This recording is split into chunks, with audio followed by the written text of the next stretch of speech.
காய்ங்க இவங்களை அப்பப்போ உணவில் சேர்த்திக்கோங்க. முடிக்கு நல்லது, ஜீரணத்துக்கு நல்லது, கெட்ட கொழுப்பு குறைச்சிடும், ஏகப்பட்ட நன்மைகள் இருக்குங்க. குழந்தைய சாப்பிடும் அப்படியே பிளேட்டில் ஓரமாக ஒதுக்கி வச்சுருவாங்க. அப்பப்போ குழம்பு வச்சு கொடுங்க. ஒரு வாரமானாலும் கெட்டு போகாது. இட்லி, தோசை, சாதத்துக்கு எல்லாத்துக்கும் அம்புட்டு ருசியாக இருக்குங்க.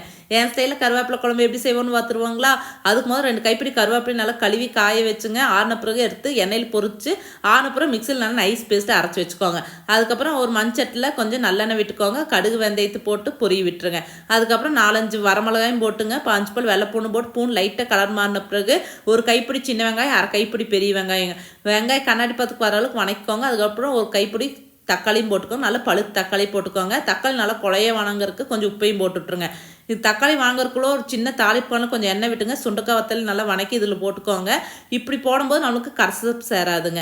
அதுக்கப்புறம் உப்பு, மஞ்சத்தூள், மிளகாத்தூள், தனியாத்தூளையும் போட்டுங்க. நல்லா மசாலா பச்சை வாசனை போன பிறகு சின்ன நெல்லிக்காய் சைஸ் புளியும் சேர்த்திக்கோங்க. கரைச்சி சேர்த்திக்கோங்க. நல்லா குழம்பு ஒன்று சேர்ந்து கொதிச்சு வரும்போது நம்ம அரைச்சி வச்சிருந்த கருவேப்பிலை பேஸ்ட்டு எடுத்து போட்டுக்கோங்க.